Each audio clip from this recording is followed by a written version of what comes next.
yawa kasuwa ma yara na yan na uwa su yi ba.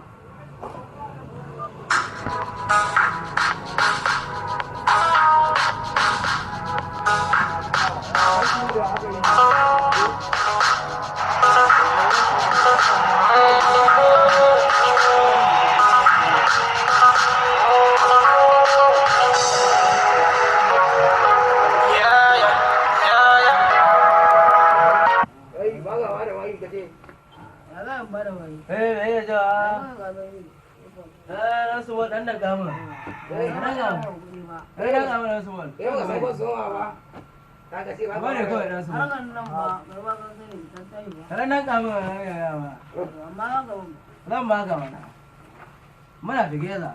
That's all. Yau san ko sawa. Haka ce together. Haka da bai. Aba da su. Ya kai na sai kai. Kai da daga har. Kai ga ba wata waka ne ka saka mana waka. Wallahi yau ba mu waka mu sai ba.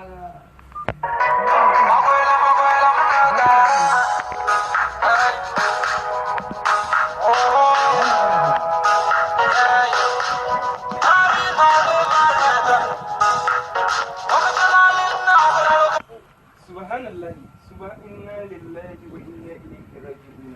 Ai, wai wannan hasbunallahu wa dan wane. Wai yanzu sai na muku wa'azin nan da bakin, na muku da kafa, na muku da hannu amma kun duk ku gane ku dina shaye-shayen nan. Awa, kana ma mutum dai. Ni ne.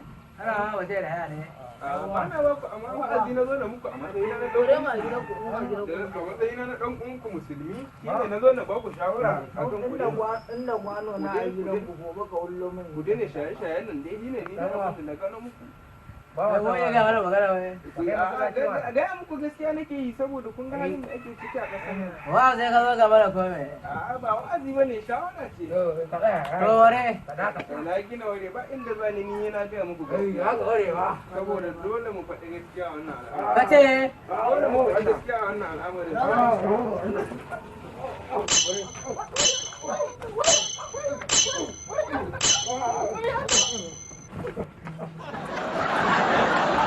Subscribe mu da Dan Uwa TV a YouTube channel domin ci gaba da sababbin shirye-shirye mu idan mun dora. Mun gode.